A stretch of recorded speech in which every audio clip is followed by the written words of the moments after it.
Bienvenue à cette session. Donc, ouais, assis par terre, tout va bien. Donc, on va parler ensemble gaspillage et lean dans les vélos, au rôle de Scrum Master un petit peu. Donc, d'abord, remerciement aux sponsors évidemment. Au cas où vous n'auriez pas remarqué, Cocan est sponsor. Au cas où vous n'auriez pas vu notre stand, vraiment au cas où, c'est celui-ci. Donc, on est tous vraiment en confiance. Alors, j'ai une petite particularité, effectivement, mais on va d'abord commencer par ça. Donc, je m'appelle Céline Zierkowski, je suis coach agile depuis quelques années maintenant. J'ai commencé à travailler en start-up l'année où un certain nombre de personnes se sont regroupées au ski pour signer un certain manifeste. À l'époque, dans ma start-up, on parlait pas trop d'agilité. Par contre, je pense qu'on était très agile parce qu'on allait même jusqu'à prioriser l'ordre de paiement des salaires de l'équipe. C'était chaud, quoi. Donc effectivement, je maîtrisais assez bien finalement quelques concepts de l'agilité avant d'en entendre parler. J'ai une particularité, j'adore le gaspillage. Alors, j'ai découvert cette passion depuis quelques semaines, quelques mois. Je me documente beaucoup sur cette question de gaspillage. Je regarde la moyenne d'âge pour voir si tout le monde peut comprendre cette image. Je me rends compte de plus en plus que j'utilise des trucs que les gens ne comprennent pas. L'agence touriste, peut-être, des écoles de commerce, le placement d'appareils. Donc, j'adore le gaspillage. Et c'est quelque chose qui me passionne effectivement depuis quelques temps. Alors avant de peut-être parler de ce sujet-là de manière un peu plus poussée, j'avais envie de reposer un peu peut-être une définition sur la notion de gaspillage. Donc j'ai pris le Larousse tout simplement. Il y a des notions qui sont apparues qui m'ont bien plu. Le fait de faire un mauvais emploi de quelque chose. Et puis il y a également le fait d'aller gâcher un peu ce qu'on a tout, si jamais ça retombe, tu sais ce qu'il faut faire. Avec lequel on est en train de travailler. En gros, pour moi, un gaspillage, ça va être une activité qui ne va pas apporter de valeur. Le gaspillage, on en parle pas mal dans le lean. C'est vrai, le lean, c'est vrai, a une longue histoire qui commence bien avant Toyota au final. Ouais, Toyota a quand même très fortement matérialisé tout ça avec quelque chose qu'on appelle le Toyota Production System. Et un des ennemis publics de la production dans le lean, c'est le gaspillage. Au démarrage, et donc il y en a une huitième qui a été rajoutée. Tout ça, ce sont des sources de gaspillage potentielles. Alors les terminologies ici utilisées, comme vous pouvez le constater, elles peuvent paraître un peu éloignées de nos métiers. Ce sont les terminologies utilisées dans la supply chain, donc on imagine bien chez Toyota, ils sont en train de construire des voitures. Mais n'empêche que on peut faire... En tordant un peu des fois la définition, on peut finalement assez facilement l'appliquer dans nos métiers. Donc pour le TPS, le Toyota Production System, un des buts c'est d'éliminer les gaspillages effectivement pour aller optimiser l'efficacité et réduire les coûts. La réduction des coûts est plus une conséquence, on ne commence pas par ça. Hein. Il y en a qui ont essayé, ils se sont un peu plantés. Le truc c'est qu'aujourd'hui, est-ce que vous parlez vraiment de gaspillage dans vos équipes ? Ouais, c'est chouette. Comme ça, vous pourrez m'aider sur la conf, ceux qui ont dit ouais. C'est pas un sujet qui est forcément très évoqué. Alors moi, c'est ce que je vous disais, c'est un sujet qui me plaît beaucoup. Et au final, je trouve qu'on en a quand même pas mal dans les équipes. Désolée pour cette révélation soudaine. C'est un sujet que j'utilise beaucoup en fait dans mon coaching. Et si demain, vous me laissez un petit peu de temps avec votre équipe, je pense que ça va être un carnage pour votre équipe. Par contre, moi, je vais kiffer, quoi. Parce qu'effectivement, des gaspillages, je vais en trouver. Et en termes de coaching, derrière, je vais pouvoir enclencher plein de trucs super sympas. C'est un sujet dont je parle beaucoup avec un de mes collègues. C'est pas lui. J'en ai un dans le couloir, mais c'est pas lui. Ce collègue, il s'appelle Elouen. Il a une double nationalité, Elouen. Il est breton et parisien. Ouais, je sais, c'est bizarre. Et Elouen, donc il est Scrum Master chez Cocan. Et lundi, il commence une nouvelle mission au sein d'une entreprise qui gère des tomates vertes. On en reparlera un peu plus loin de ces histoires de tomates vertes. Donc je parle pas mal, on échange beaucoup avec Elouen. Et dans le cadre de cette nouvelle mission, je lui ai pas mal parlé de cette notion de gaspillage et le lien qu'on pouvait trouver avec le rôle de Scrum Master. Je vais parler du Lean. Et donc, Elouen, une des questions qu'il a eues, c'est... Chut. Une des questions qu'il a eues, c'est mais c'est quoi le lien finalement, Céline, entre Scrum Master et Lean? Est-ce que vous avez une petite idée?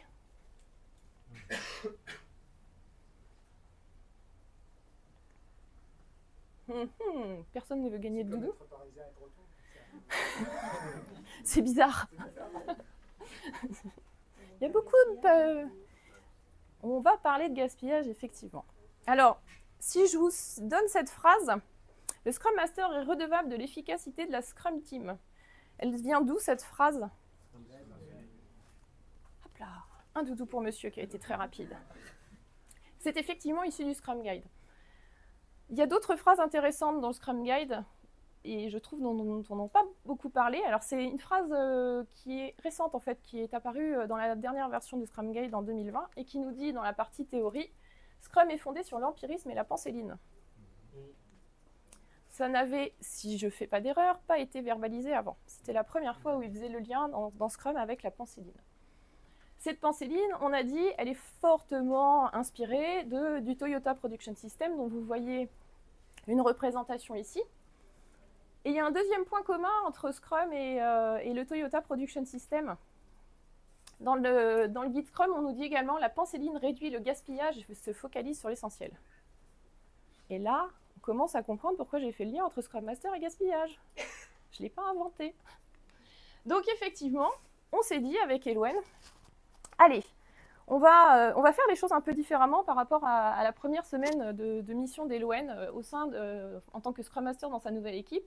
C'est que finalement, on va plutôt partir sur l'identification d'un certain nombre de gaspillages qui sont effectivement des obstacles qui ralentissent l'efficacité de l'équipe. Tous les mots étant dans le Scrum Guide, pour l'instant, il est dans son rôle. Comment elle va se passer sa première semaine? Alors, on l'a imaginé comme ça. Cette première semaine, ça va être également le fil rouge de cette conférence, c'est qu'en premier lieu, le lundi, il va aller observer les gaspillages. Mardi, mercredi, jeudi, il traitera un certain nombre de gaspillages. Donc, on a dit, on en avait 8 tout à l'heure, on aura le temps d'en traiter 3 parmi les 8. Et puis, le vendredi, il ira chercher des petites choses sur la notion de standard que je vous expliquerai un petit peu plus tard. Première journée d'Elouen, il arrive lundi. Et donc, pour observer les gaspillages, il va aller faire ce qu'on appelle une marche Gemba. Alors, le mot Gemba, c'est un mot japonais. Est-ce que quelqu'un, sauf Jean-Philippe, peut me dire ce que ça veut dire? Il va le dire à son voisin. Alors, si personne ne sait, est-ce que Jean-Philippe peut nous dire ce que c'est? C'est le lieu où se passent les choses, le terrain. Presque. Le lieu où se passent les choses, effectivement.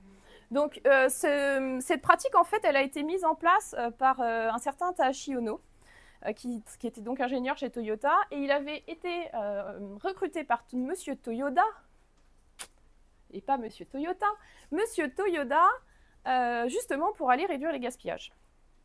Et en gros, il y a une grosse partie du TPS qui est effectivement basée sur cette notion d'aller réduire les gaspillages. Autant dire que Takashi Ono est mon idole aujourd'hui, et que j'aime beaucoup tout ce qu'il raconte à ce sujet-là. Une marche Gemba, qu'est-ce que c'est? Alors, on a commencé pour qu'Elouen comprenne. Il n'est pas loin. Donc, j'ai commencé par une petite histoire. En fait, j'ai partagé un certain nombre d'histoires avec Elouen, et donc, je suis arrivée en tant que product owner dans une équipe. Cette équipe, elle produisait un logiciel qui était installé en fait, sur des bornes, sur des iPads, installé dans des centres commerciaux. Et l'idée assez basique que vous avez dû déjà rencontrer, c'était qu'à travers un jeu qui est installé dans le centre commercial, on récolte des données et ensuite on s'en sert à des fins marketing. Il s'est avéré que quand je suis arrivée dans cette équipe, l'équipe, même la directrice marketing, n'avait jamais été regardée sur le terrain comment ça se passait. On a demandé l'autorisation au responsable du centre commercial de venir dans son centre pour voir un petit peu comment ça se passait. En fait, on s'est bloqué 2 heures dans notre semaine avec un testeur, la graphiste de l'équipe et 2 développeurs. Et on est partis tous les 5 pendant 2 heures observer les clients. En fait, on avait une phase d'observation et puis on avait aussi une phase où on questionnait les personnes. En 20 minutes, montre en main, On avait vraiment détecté des journées et des journées entières d'amélioration possible au sein de notre logiciel. Alors, je vous donne un exemple facile. On avait une page qui permettait de scanner la carte de fidélité pour que les gens n'aient pas à ressaisir leurs données. Et derrière nos bureaux de développeurs informatiques et de PO et de responsables marketing, on s'était rendu compte que des fois, l'écran restait bloqué sur cette page. Donc, on avait mis une temporisation. Temporisation, si mes souvenirs sont bons, de 10 secondes. Donc, au bout de 10 secondes, si vous n'aviez pas scanné votre carte de fidélité, ça passait à la suite et vous étiez obligé de tout saisir. Si vous avez déjà fouillé dans le sac à main d'une femme pour trouver une carte de fidélité, ça prend bien plus de 10 secondes. Et en fait, le fait de le voir physiquement, mais vraiment, on l'a vu faire, on a vu les gens galérer, etc. On s'est dit, ok, on s'est planté. C'était bien ça paraissait bien derrière notre bureau. On a vraiment fait ça de manière... le but du jeu, c'était d'accélérer la démarche pour l'utilisateur. Et en fait, c'était pas du tout concret. Concrètement, ça marchait pas sur le terrain. Et donc, par ce biais-là, on a pu vraiment détecter, voir plein de choses qui ne fonctionnaient pas. Le principe de ma marche Gemba, en fait, il y a 3 grandes choses que j'en ai retenues. C'est vraiment ce côté, aller confronter nos opinions qu'on a derrière nos ordinateurs, derrière nos reportings, etc., par rapport à des faits concrets. Qu'est-ce qui se passe vraiment dans la vraie vie ? Et donc, la question que j'aimais bien, moi, derrière ça, c'était se dire quelle est la mine d'amélioration cachée qu'on a dans les détails du quotidien. Deuxième point, il faut être curieux. Parce qu'en fait, on va aller au-delà on va essayer de vraiment creuser les sujets, de comprendre pourquoi ça fonctionne de telle et telle manière, pourquoi il y a telle ou telle difficulté qu'on observe. Des fois, c'est vraiment des choses qui ont été mises en place pour des bonnes raisons. Et donc, l'idée, c'est d'aller être curieux pour limiter nos interprétations. La question clé, c'est pourquoi est-ce que ça se passe de cette manière ? Le troisième point que j'aime bien, c'est faire preuve, alors ça c'est un truc hyper intéressant chez Toyota, c'est cette notion de respect. Quand ils font des marches Gemba dans une usine Toyota, il y a une question qui se pose, c'est quels sont les manques de respect de l'entreprise vis-à-vis de mes salariés. Et donc c'est exactement le même cas quand vous faites votre marche Gemba à ce moment-là. C'est vraiment d'aller vous dire quels sont les petits manques de respect qu'on a vis-à-vis de nos clients, vis-à-vis de nos collaborateurs, etc. 3 points clés pour moi pour préparer une marche Gemba aussi. Avoir un objectif clair, pourquoi vous vous déplacez. Vous allez y avoir plein de sujets sur lesquels vous pouvez observer, mais c'est intéressant d'avoir un objectif clair d'observation, tout en gardant en tête que vous allez voir aussi plein de choses, donc il faut un peu garder l'esprit ouvert. Deuxième point, le fait d'informer les gens que vous allez venir sur le terrain. Vous ne les prenez pas au piège en fait, hein. Vous ne débarquez pas dans l'équipe en disant « vas-y, je te regarde ». Par-dessus l'épaule, ça peut être un peu stressant, angoissant, et donc l'idée c'est aussi de leur expliquer pourquoi vous êtes là. Et le troisième point, à mon sens crucial aussi, c'est vraiment enregistrer, noter, prenez des photos, filmer, avec l'accord des gens, effectivement, bien évidemment, mais pour vraiment garder un maximum de matière, et encore une fois, bien vous souvenir de ce que vous avez vu pour éviter, a posteriori, encore de nouvelles interprétations. Alors avec Elouen, pour son premier jour de sa première semaine, on s'est dit il faut que je sorte de mon bureau ou devant mon ordinateur pour aller effectivement voir ce qui se passe sur le terrain. Alors je vais sortir le lundi, mais l'idée c'est que ça ne doit pas être quelque chose d'unique en fait, la marche Gemba. C'est quelque chose, chez Toyota c'est programmé toutes les semaines. Vraiment redescendre sur le terrain pour voir concrètement comment ça se passe. Donc c'est vraiment quelque chose qui doit être fait de manière régulière et avec les bonnes personnes. Je vais vous expliquer pourquoi j'ai mis avec les bonnes personnes. Il y a 2 typologies de Gemba que notre Scrum Master peut aller faire. C'est effectivement un Gemba d'équipe, donc vraiment aller au sein de son équipe et voir comment ça fonctionne. Je sais, on bosse pas mal à distance, ça s'est complexifié. Mais ça ne veut pas dire que c'est impossible. D'accord ? Mon compagnon dirait, quand on veut, on peut. Et puis vous avez des Gemba clients aussi qui peuvent être mis en place, alors comme celui que nous on avait pu faire avec l'équipe dont j'étais Product Owner. Vous pourriez me dire que le Gemba client, c'est pas forcément de la responsabilité de notre Scrum Master, c'est vrai. Par contre, le guide Scrum nous dit quand même que le Scrum Master est au service du Product Owner. Si votre Product Owner ne connaît pas ce type d'outil, votre Scrum Master il va pouvoir l'aider les premières fois à aller mettre en place ce genre de démarche. Et puis peut-être qu'au bout d'un moment, votre Product Owner va devenir plus autonome. Mais en tout cas, dans le rôle du Scrum Master, c'est vraiment cet accompagnement pour pouvoir aller sur ce pan-là. Le lundi est fini, on passe au mardi. On va étudier la notion de défaut et de non-qualité. Alors, pour Toyota, Je reprends ma note pour avoir une définition bien claire. Les défauts, ça concerne les produits qui sont non conformes et défectueux et qui vont nécessiter des retours et des réparations. Dans le contexte d'Elouen, à quoi ça vous fait penser? Des bugs? Quoi d'autre? Potentiellement. Satisfaction. Ouais. Satisfaction client. Ah, ça me fait plaisir. Parce que je ne suis pas la seule à y penser. Donc effectivement, moi, il y a un défaut que j'aime beaucoup. C'est les réclamations clients, en fait. Et au final, on se rend compte que c'est un peu le truc où on a peur d'aller mettre les mains, quoi.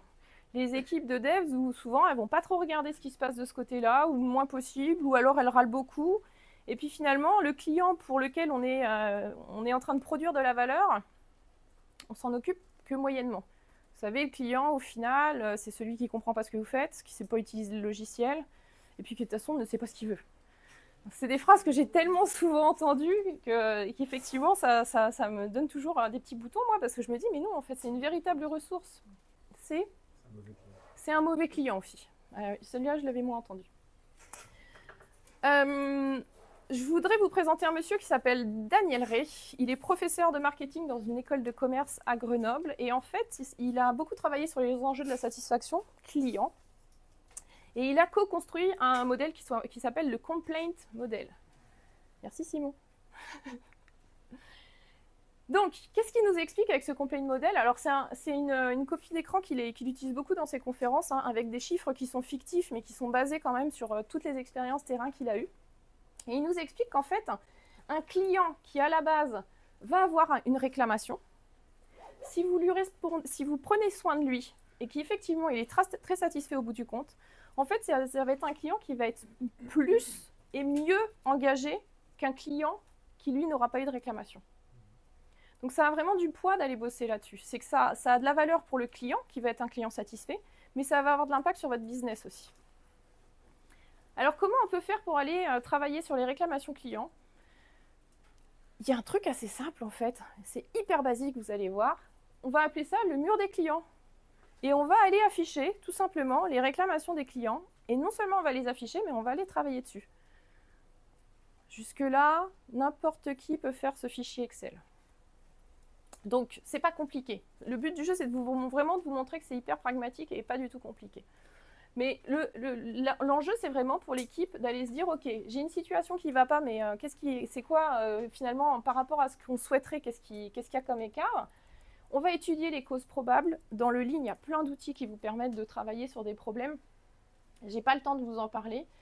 Et puis, vous avez sans doute aussi des outils qui vous permettent de le faire aujourd'hui que vous connaissez. Et puis, on va aller bosser sur ce qu'on appelle des contre-mesures dans le Lean et on va aller observer les résultats qu'on obtient. Ce truc-là, Elouen, il va vraiment pouvoir le mettre en place dès mardi. Il va le mettre en place, potentiellement, ce mur des clients, il va pouvoir aller le mettre en place au sein de l'OBEIA de l'équipe. L'OBEIA, si vous ne savez pas ce que c'est l'endroit où effectivement, c'est une traduction de japonais de la grande salle aussi, et finalement, ça va être l'endroit où il y a tous les indicateurs de l'équipe. Et donc, dès qu'Agile en scène aura effectivement terminé de faire le rush des vidéos, vous pourrez aller voir la vidéo de Jean-Philippe Doué qui a fait une très bonne conférence sur le sujet hier. Donc je mets en place mon mur des clients, mais si vous ne faites que mettre en place un mur des clients, ça va faire comme n'importe quel indicateur, vous ne l'utiliserez pas. Les trucs inutiles, c'est encore du gaspillage, donc c'est pas terrible. L'idée pour notre Scrum Master, ça va être effectivement pour moi d'aller, je trouve, d'aller instaurer cette habitude de prendre connaissance des réclamations clients. Encore une fois, les réclamations clients, on peut imaginer que c'est le job du Product Owner, et on peut aussi imaginer que c'est le job de toute l'équipe Scrum. Et dans ce cas-là, notre Scrum Master va pouvoir aider l'équipe à prendre cette habitude-là et vraiment aller traiter ces problématiques-là. Et puis, une fois qu'on aura pris l'habitude d'aller les voir, il faut aussi prendre l'habitude de les prendre en compte et puis d'aller y trouver des solutions, des nouvelles évolutions, etc. Donc Elouen, mardi, il peut commencer là-dessus. Il mettra sans doute quelques semaines à mettre en place le reste, mais en tout cas, c'est une première démarche et un premier pas qu'il peut faire. Mercredi, Elouen va aller sur les traitements inutiles. Alors, les traitements inutiles, c'est plus lié à des pertes qui vont être occasionnées en lien avec votre processus. C'est un peu sioux comme truc. Moi, j'ai pris un exemple de traitement inutile que j'adore. Mon préféré, c'est les réunions. C'est clairement mon cheval de Troie en ce moment dans quasiment tous les accompagnements que je fais. Quand je commence avec une équipe, souvent je fais des interviews individuelles. Et la conclusion de cette interview avec les équipiers, c'est souvent « T'es gentille Céline, mais comment on traite de l'agilité en plus alors qu'on a tel transfo déjà en cours, on a notre quotidien, bref, on s'en sort déjà pas ». Et ma réponse est toujours la même. Eh ben, on va trouver du temps ensemble.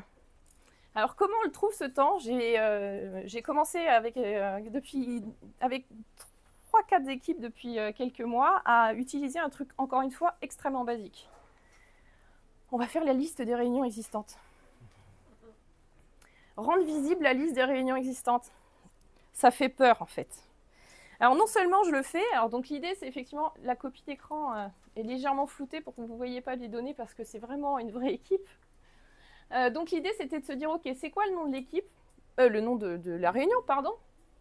Quel est l'objectif de cette réunion? Déjà, c'est une question, vous n'avez pas toujours la réponse. C'est pas très très clair. Mais c'est intéressant. Qui participe? Là, quand vous avez la liste des participants, vous pouvez enchaîner, mais pourquoi il vient à cette réunion? Là aussi, vous avez des réponses intéressantes. Il faut qu'il soit au courant, étant une de mes préférées. On a la durée de la réunion et la fréquence. Ce sont des éléments sur lesquels on va pouvoir aller challenger aussi l'organisation. Qui est-ce qui est le honneur de la réunion? Ça paraît bizarre des fois, mais ça révèle aussi des choses intéressantes. Et il y a 2 autres trucs que j'ai mis, que j'aime beaucoup, c'est qu'est-ce qu'on doit préparer pour que la réunion soit vraiment efficace? Là, il y a des grands blancs souvent. Et alors, c'est quoi qu'est-ce qu'on attend en sortie de cette réunion, en fait? Là aussi, il y a des grands blancs. Alors, pour cette équipe, par exemple, en fait, on avait mis à la fois les événements Scrum et leurs événements qui existaient déjà. Vous voyez qu'on a fait des passerelles en certains éléments, parce que l'idée, c'était pas de se dire je vais casser tout votre modèle en arrivant avec ma théorie Scrum, etc. Mais je leur disais, si vous avez déjà un événement, là, il y en avait un, par exemple, qui correspondait, si cet événement, il correspond exactement à ce qu'on veut faire ou à un pouillem prêt et que vous avez déjà l'habitude, la bonne habitude et que ça porte déjà un nom qui vous parle, on ne va pas aller rajouter l'autre, en fait, on s'en fiche. Le nom de l'événement, en soi, il avait assez peu d'importance dans le cadre de cette équipe. On a revu un certain nombre de choses. Grâce à ce tableau, par exemple, on a sauvé plusieurs heures par semaine pour la Scrum Master. Ce qui n'était pas négligeable, parce que comme elle était aussi business analyst du projet, forcément, le fait qu'elle soit plus sur la production plutôt qu'en réunion avait une vraie plus-value pour l'équipe. Et on a vraiment revu toutes les réunions comme ça. Encore une fois, vous voyez, l'outil, il n'est pas très complexe. C'est du temps, par contre. C'est très compliqué au début, parce que les gens se trouvent des excuses, on va dire. Et au fur et à mesure, quand on dépile le truc, ils se rendent bien compte de l'intérêt que ça a. Et le truc, c'est rendez-le visible. Tant que c'est pas visible, tant que c'est juste des échanges, les gens ne le matérialisent pas et ils ne se rendent pas compte de la quantité de réunions qu'ils ont. Et l'OM, qu'est-ce qu'il va faire donc mercredi? Il va pouvoir, soit avec certains individus de l'équipe, soit carrément avec l'équipe, aller rendre visible, effectivement, tous les gaspillages qu'on peut avoir autour des réunions. À partir de là, il va aider l'équipe à repenser les réunions. Alors, quand je dis repenser, il y a plein de possibilités. On peut supprimer certaines réunions, on va pouvoir changer la fréquence de certaines, changer la durée, etc. Et on peut même en ajouter. En fait, dans certains cas de figure, on se rend compte qu'il y a des échanges qui sont faits de manière informelle, qui sont traités nulle part ailleurs, alors que si on avait une synchronisation au bon moment entre les bonnes personnes, on gagnerait du temps là aussi. Et on éviterait certains gaspillages. Donc ça arrive d'en ajouter. C'était rapide comme conclusion. Jeudi, on va bosser sur les temps d'attente. Qui est-ce qui a un tableau Kanban déjà en place dans ses équipes? Ouais, toi il va être bien le tien. Donc. Alors, des tableaux Kanban, il y a plein d'équipes qui en ont. Des équipes qui utilisent bien un tableau Kanban, le pourcentage commence à diminuer, on va dire. Moi, je suis toujours assez... Alors, je ne suis pas du tout une spécialiste de Kanban.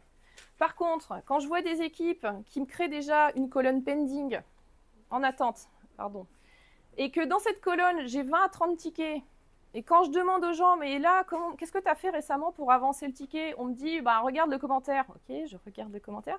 Et donc, la personne a envoyé un mail, un Teams, un Slack, tout ce que vous voulez, il y a plusieurs jours, n'a pas eu de réponse et attend. Ça me pose toujours question. Donc, sans vous refaire la théorie du Kanban, parce que je vous dis encore une fois, c'est pas mon cœur de métier non plus, vraiment. Juste vous dire qu'effectivement, un Kanban, on le voit comme ça. On peut avoir donc des colonnes qui représentent notre process. On va pouvoir mettre des limites. Alors, pour être honnête, ce que je vois souvent, c'est le process. Ça, il est mis en place. Des éléments dans le ready au départ, ça, j'en ai. Des post-it qui se déplacent dans les colonnes, ça, j'en ai. Des files d'attente. J'en ai pas, mais tu comprends, on utilise Jira, on ne peut pas le faire. OK. Des limites, j'en vois très très rarement. Et des règles de passage d'une colonne à l'autre, bon non, il n'y en a pas non plus. Le Kanban, c'est pas seulement ça en plus. Il y a vraiment cette notion d'aller visualiser un certain nombre de temps, alors des temps de cycle, des temps de traversée, etc. Et tout ça est complètement oublié également. Pour rappel, il y a vraiment plusieurs choses que le Kanban va vous permettre de visualiser en termes de gaspillage. C'est où sont vos goulots d'étranglement. J'ai un collègue qui dit vos boulets d'étranglement aussi. Où sont vos temps d'attente? Mais la finalité de votre Kanban, c'est pas d'avoir simplement un Kanban pour le plaisir d'avoir un Kanban. C'est vraiment mieux satisfaire le client en réduisant le lead time. Encore une fois, si on utilise les outils dans le bon objectif, ça va fonctionner. Alors, si vous faites des Kanbans sans aussi visualiser où sont vos problèmes, sans les matérialiser, ça ne fonctionnera pas. Donc là, encore une fois, votre Scrum Master peut avoir une démarche d'analyse de ce qui se passe avec le Kanban. Et on va commencer à pouvoir avoir des tableaux. Vous voyez, ça ressemble globalement à ce qu'on a vu tout à l'heure sur le mur des clients.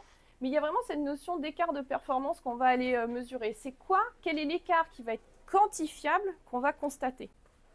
Si on veut que ça soit quantifiable, c'est qu'à un moment donné, il faut qu'on soit fixé des objectifs aussi. Encore une fois, le Kanban ne va pas se limiter qu'à du management visuel. Donc, si, ça c'est hyper important aussi. Si vous résolvez les problèmes au quotidien, ça ira beaucoup mieux, dès qu'ils apparaissent. Ça, c'est le petit travers qu'on peut peut-être constater avec Scrum et dans pas mal d'équipes, c'est l'amélioration continue, on la gère au moment de la rétro. 3 semaines après, des fois, on a oublié ce qui s'était passé, ou on ne va pas traiter les bons sujets. Donc, dans la démarche Lean, en fait, l'idée, c'est vraiment de se dire, il y a un problème, on va le traiter tout de suite. Pourquoi? Parce que si on ne le traite pas, il va lui-même générer d'autres gaspillages, en fait. Donc, Elouen, jeudi, qu'est-ce qu'il va nous faire? Il va pouvoir bosser avec l'équipe pour aller identifier les étapes du processus, si ça n'a pas déjà été fait. Même si ça a été fait, ça peut être bien de rebosser sur le sujet. L'idée, c'est que c'est vraiment l'équipe qui bosse sur le processus qui va vraiment bosser sur ce sujet-là.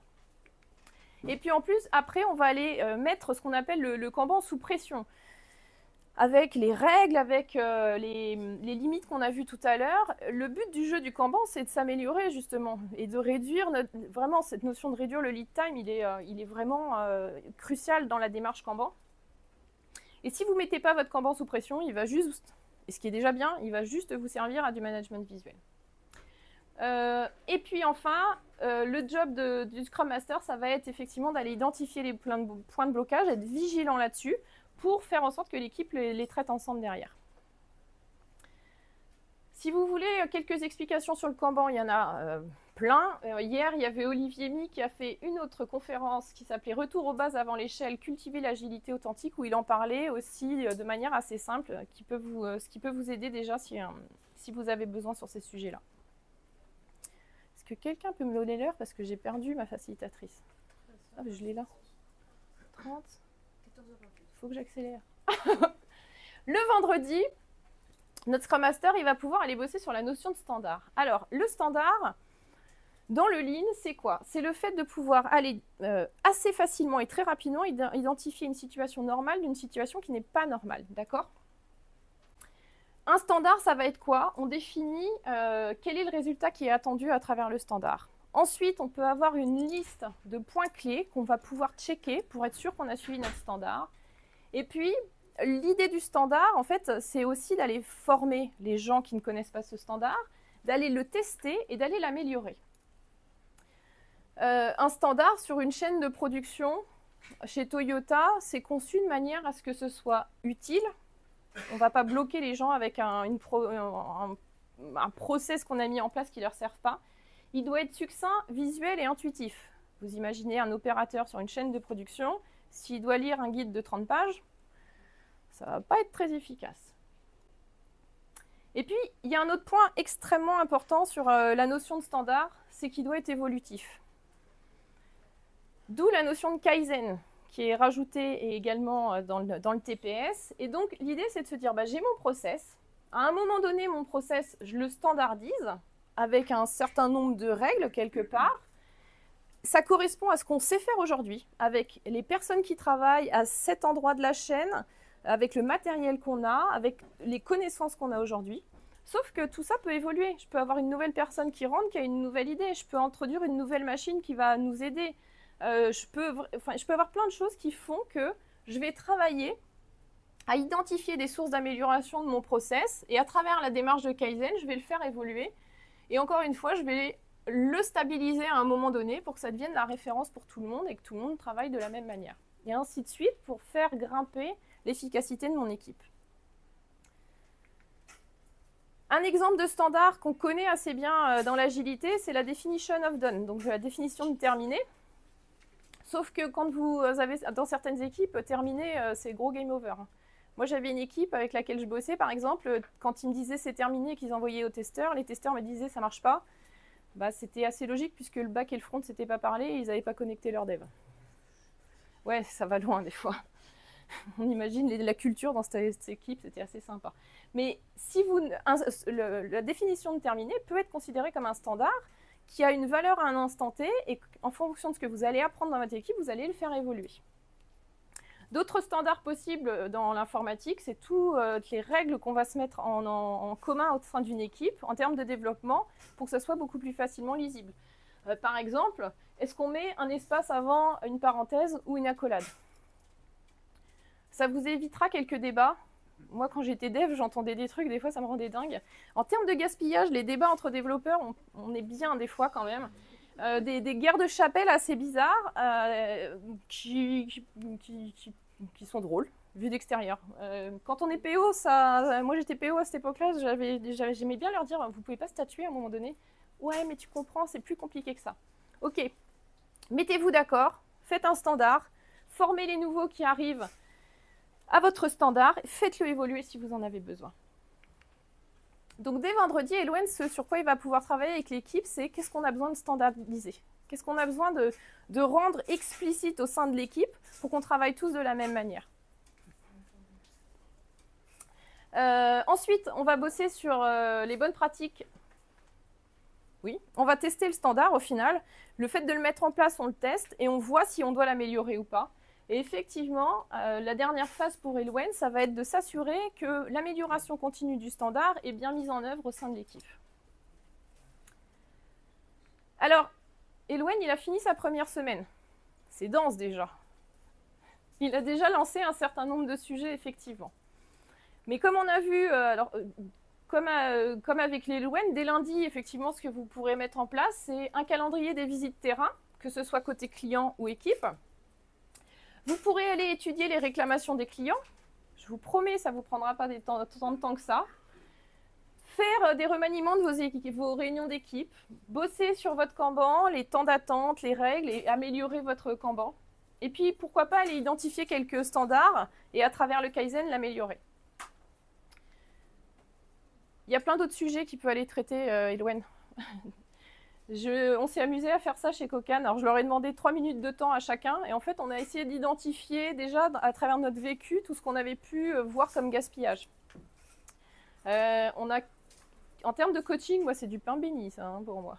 Donc, j'ai plein d'idées quand j'arrive dans des équipes. Donc, effectivement, Elouen, il a plein de boulot potentiel encore. Il n'y a pas qu'Elouen qui en a du boulot. C'est qu'il y a un certain nombre de questions qu'on peut se poser. Donc, Elouen, encore une fois, Scrum Master, il va pouvoir parler avec des testeurs. Comment ça se fait qu'on mette 6 mois à livrer un truc qui a été fait par une équipe parce que les UAT, on n'arrive pas à les faire. Il va pouvoir aller parler avec un product owner. Est-ce que c'est normal que tu aies 150 items dans ton backlog? Est-ce que vraiment tu crois qu'il faut que tu bosses sur les 150 items en même temps?